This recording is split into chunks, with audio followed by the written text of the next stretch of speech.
How do we become Unconventional Shell? Well, let me just tell you about it. I'm trying to find a name on Instagram when I started my Instagram page. Something that really defined me, because on Twitter I have a whole different name. I'm Blueprint 11. Okay. Again, don't know how that correlates with me, but I still go by that name. But Unconventional Shell, I was like, how do I encompass myself as far as when I describe myself? How do I describe myself within like 1 or 2 words? Because that was one of the few interview questions that I hate. Describe yourself. We'll be here all day. So how can I just put myself in a couple of words? And they're like, Chelsea, you're different. Okay, what's different? I can't be different, Shell. So I was like, you know what? I just looked up different synonyms for different and unique, because I know I'm that, and I've embraced it. And I saw unconventional, and I was like, unconventional Chelsea, Shell the unconventional. And then I just start repeating it, because I feel like once I say it and I like it, it's a hit to me. And it just resonates really well, like there's a fire. So I was like, Unconventional Shell, Unconventional Shell, the Unconventional Shell. Ooh. And then I got the approval from my best friend, because my best friend will tell me the truth. And she's like, Chelsea, that's fire. That's the one. That's you. Okay. And I was like, bet. Because she was like, because with unconventional, you can go a mile with it, but it's still one word. But it still encompasses everything who you are without saying all that who you are. And you know what I mean? Sure. It's mysterious. It leads you. It asks you how. Well, what do you mean? What about you is unconventional? But you said you were a blogger before this, so what did you blog about? I was a travel blogger. Well, I think we need to part 2 this, so we need to talk about traveling. The funny thing is... What are the odds of that? The funny thing is, it was 2015. Yes, 2015, where, again, identity crisis. I didn't know where I wanted in life. It was like that hit in the road in life where I was like, you know what? I don't like where I'm at. I don't like myself. I don't love myself. It was like one of those moments where it's like, okay, take a step back, reevaluate. Chelsea, who are you? What is your purpose in this world? Like, I had to ask those hard questions. And we need to talk about you more. Who are you? So I was like, how do I do this? I was like, you know what? I love people. Again, my root of people have always been with me. So how do I embrace that? I was like, and I like to travel. I like to be outside. I don't want to be in the house. Like, that's never was me. I love food. I love people. Why not connect it all? So I was like, you know what? I'm just going to go to New Orleans. I was a solo traveler. My mom still, to this day, does not know that I'm a solo traveler. She still think I travel with people. I'm like, nah. Sorry, Mom. And out of all places, Mom, if you hear this, which you not, because you don't do social media like that, I went on my first solo trip to New Orleans. Out of all places, New Orleans, which to a lot of people is one of the most unsafe places. Yeah, still beautiful, it could be but safer. still not safe. So I was like, you know what? How I'm gonna chronicleize this, because this is a pivotal moment in my life. I paid for a GoDaddy account, WordPress, start to code and everything. I was like, let me just build up my website and chronicleize everything through a blog, a travel blog. Sure. So let me go ahead and just started just typing, go away, take pictures. And again, I'm meeting people. People are friendly. And I almost got stranded in New Orleans because my phone went dead after I went to a concert to see Esperanza Spalding. Shout out to the famous, just beautiful jazz artist. And went to eat on Bourbon. No one bothered me because everyone thought I lived there. Sure. So took the streetcar, tried to take it back to the city park. The phone went dead.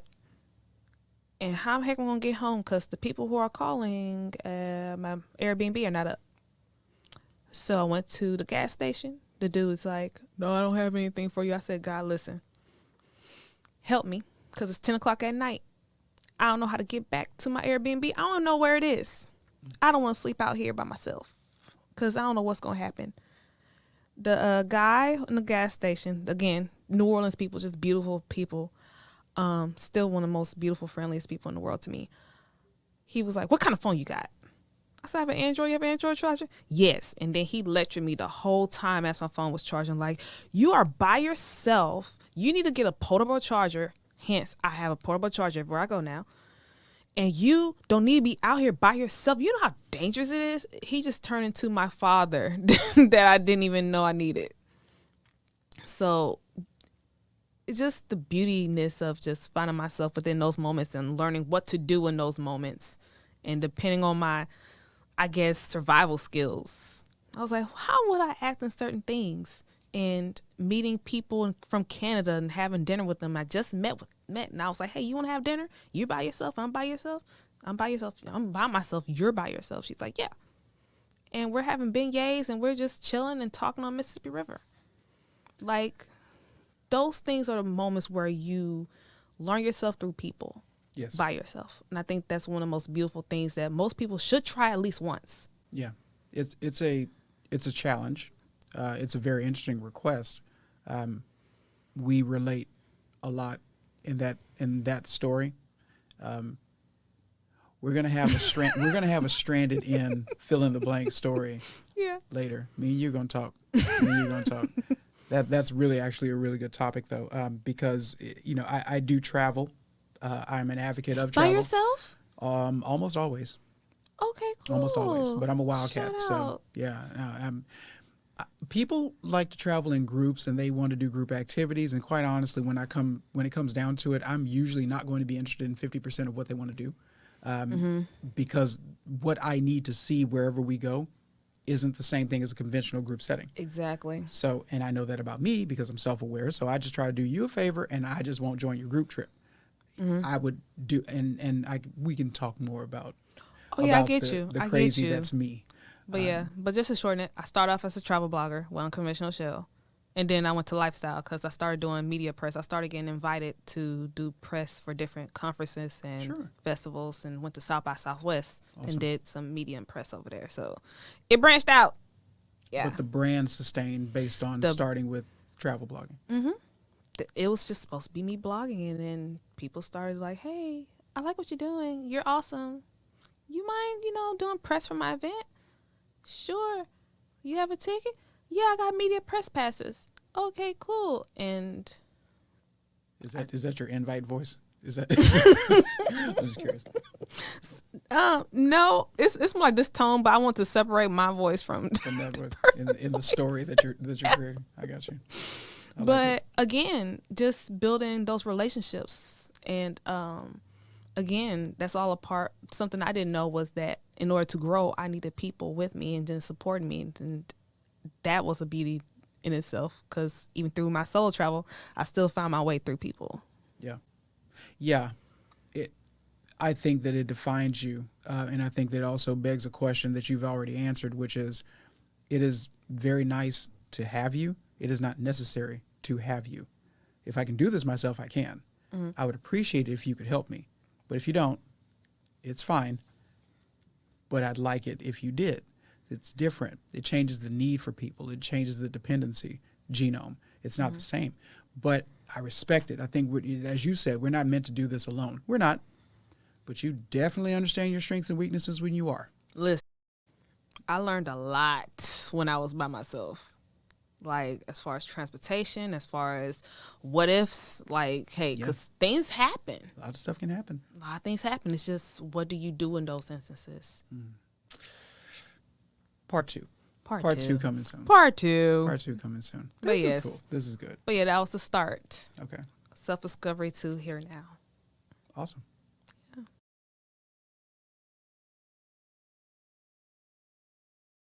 Let's talk about your book club. Now, my baby. Now you started this as your social awareness platform is an offshoot of the book club. Is that right? Yes. Okay. Yeah. So when did you start the book club? I started the book club it was November of 2018. Okay. Now in your book club, that's all a live gathering, or is this virtual? Yes, it's live. Now we're back live since the COVID, but previous to the COVID, we were always in person. And it's based off, again, a passion project. I've loved books since I was 11. My first real book outside of the Disney books was Autobiography of Malcolm X by Alice Haley. All right then. And everyone's like, oh, so you've been like about that life. Heck yeah, I've been about that life. So, and I found myself just constantly just picking up a book. My mom constantly putting me like in, like taking me to libraries, getting my library card and using that as an escape, because that was literally my escape route from the things that I was going through in my personal life. I had dance and I was like, okay, that's cool. But when I come back home, when I go to school, it's a whole different thing. When I'm outside my element, I don't feel right. Again, that's that creative person in me that feels different and don't know how to act and how to communicate. Because again, you're young. When we're teenagers, we're not going to be fully like, self-aware and just loving ourselves like we should as far as identity issues. So Absolutely. As far as my escape from reality and just skipping all that, I go towards books. I go towards the creative form of life. Dance, books. I did a lot. Art, singing. Don't ask me to sing because I haven't practiced in a minute. But that was always my escape. And I've always found like it was like literally my oasis. So bringing that out, I was like, okay, let me go ahead and see how other women will like to, are there any other women that love to read as much as me? Let me just put out a post and see what the responses are. And it was off the rocket, just like, oh, okay, people want to join. Sure. I was like, okay, I have an interest meeting. Y'all come out. 10, 12 women came out. And I was like, okay, I was expecting 3, 4. Hey. And from there, we just started like gathering and just choosing books and, building community, because everything I do has an underlining. Yes, it's a book club. But at the end of the day, I want to build a sisterhood because that's something that I craved. I wanted to be a part of people who are like-minded as me. Because I was away from the clubs. I was away from doing all that stuff. This is past college days. Now we're like grasping our womanhood now. Yeah. So I want to be around women around the same like mindset, like mature mindset. And that's how I was born. And it's still thriving, still continuing to go up. Women are constantly getting at it and following the platform. So, yeah, and we just recently did our first in-person event last month. And now this month, we're going to have our Christmas party tomorrow. So, okay, I'm excited. What is the platform called? The Feminine Vigor Book Club. And feminine vigor basically means vigor. It's just another word for strength. And that's what I want to do. I want to go towards books that are about strong protagonist characters or supporting characters. A man can write it, yeah, sure, but as long as it has like a supportive, like strong female lead. Okay. So that's what the majority of the books go for. Ooh, an empowerment. Okay. I'm catching the theme. I get it. Okay. Very, very cool. Now, how often does a book club meet for new books? For new books, we do once a month. Okay. I believe it's very doable. Like, I'm not going to give anything more than like 400 pages. You're not reading War, right? No. There's 1,000 clean pages. All right. I mean, we ain't doing no Art of War here or, the 48 Laws of Power. No, those are easy. Would you have a 400-page limit? No more than 450. 48 Laws of Power is easy. Now, it's not.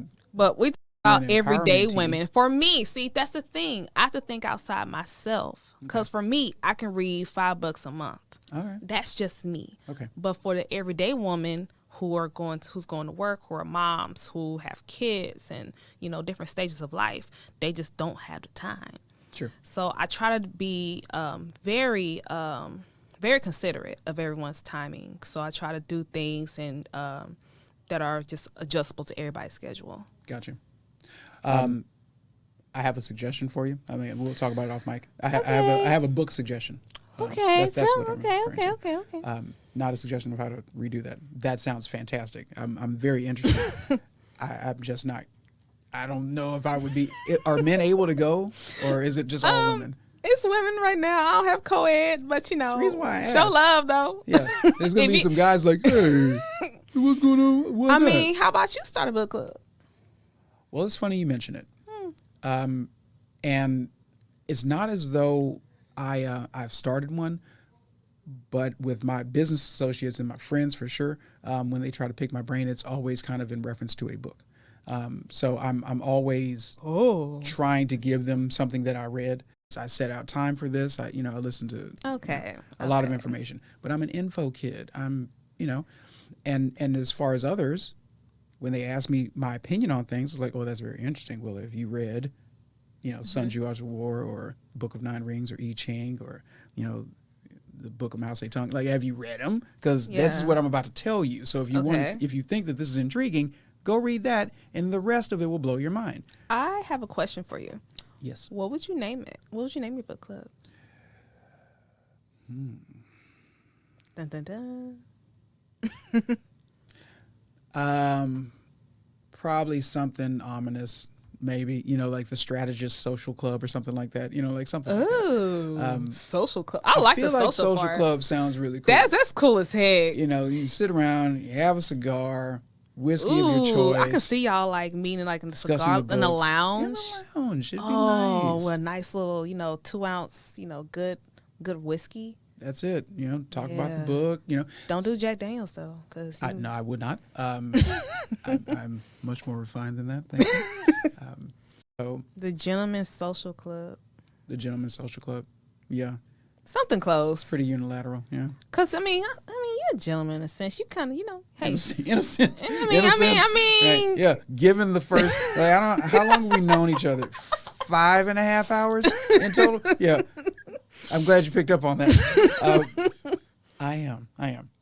Gentleman's Social Club. That's fire. I'm just saying. Yeah. I'm good with names. Book club. Maybe I don't know. No. I'll stick with yours.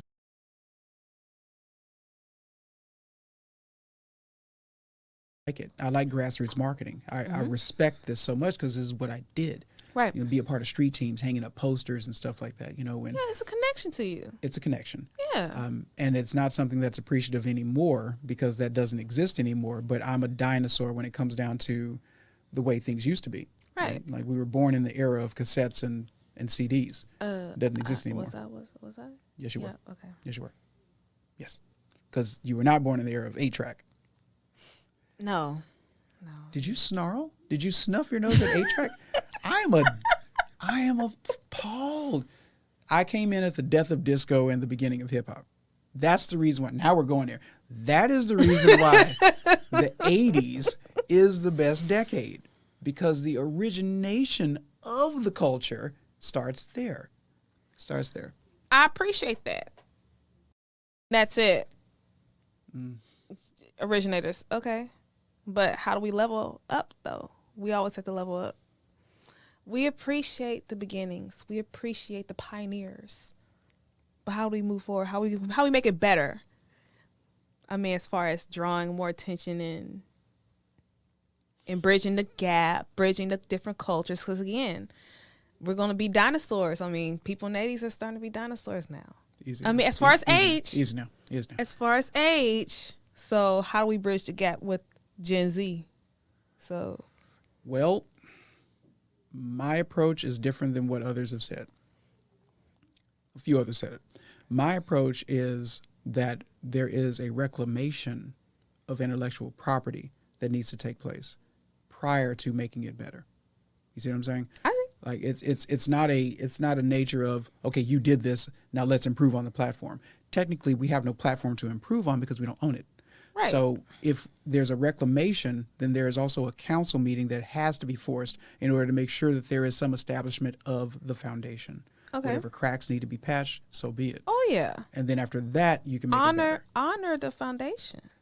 And right now we don't have any. We have people who created something that don't own the rights to their creation. So whoever is listening to their music, they're not being paid for it. We've seen it with De La Soul. We've seen it with others, as well. Yeah. They finally got the masters back. The masters meeting is, in terms of rap, is now at the forefront of the conversation. But the label has... Because we ain't going to talk about them bull contracts back then. 25 years was in the writing of how long it took for you to be able to be eligible to reclaim your intellectual property. That's appalling. You're already getting artists, and artists are already wrought with peril, psychological issues, and drug dependencies on an average. I'm not saying everyone, but on average. So Jimmy's 20, perfect example, and I love me some Jimmy. So Jimi Hendrix is 27 years old when he dies. Right. That's the death age, I think. That's the death age. That's the magical age of death. Kurt Cobain, Jimi Hendrix, Alice in Chains, lead singer, escapes my memory. Right. So if you're getting into that Shannon Hoon, Blind Melon, I listen to a lot of music. So I'm a music fan. So yeah. But when you get into that era, and you reach that age, well, if they didn't own their masters, then they didn't, and clearly Polygram, Unigram, or whoever owned it. Jimmy would have to be 50 years old, 52 to be exact, in order to be eligible for his own music. And that's pathetic when it comes down to the contracts that one would have signed versus, how the label has used you. The platform, the foundation is cracked, or it doesn't exist. Been cracked. Shoot. Now we can get into who owns rock and roll, black people. We can get into who owns rock and roll, but music in general. What you mean? In general. Shoot. But ideally, that's kind of Hassan's opinion on how we improve. Right. Because otherwise, you're just taking an art form and mutating it to suit your need. And that's also insulting. Because somebody made that. It's like taking your granny's house and saying, we don't need 2 rooms. That's insulting. You know what I mean? But it's all fair knowing that it's our fault. I was actually a part of my friend's podcast last night. I said the same thing. I said, this is our fault. We don't own much. Cool. Now, what we do own in terms of a standard, we have allowed to be altered. We didn't protest. We didn't have enough influence to push. We just said, okay, this sucks. This is bad, but we'll allow it. And even more so, people have been paid in order to vouch for it when in true form, if it was their personal consumption, they wouldn't have. No OG would vouch for the new young person producing, quote unquote, less than, standard music. Listen. They got paid for that. Yeah. Okay, so now you serve as an influencer to the trash marketing that is being put out there, but you can't complain about it now. You can't. You're a part of the marketing scheme. So we allowed that. That's our fault. Yeah. In terms of the standard to be mutated and for it to be pushed out in the direction that it's going. So we can't blame anybody. We just have to live with it. In order to improve it, reclaim it. Then talk. Reclaim the throne. Yes. Man. Tinfoil hat coming soon, ladies and gentlemen. Conspiracy Theory Social Club. That's the name.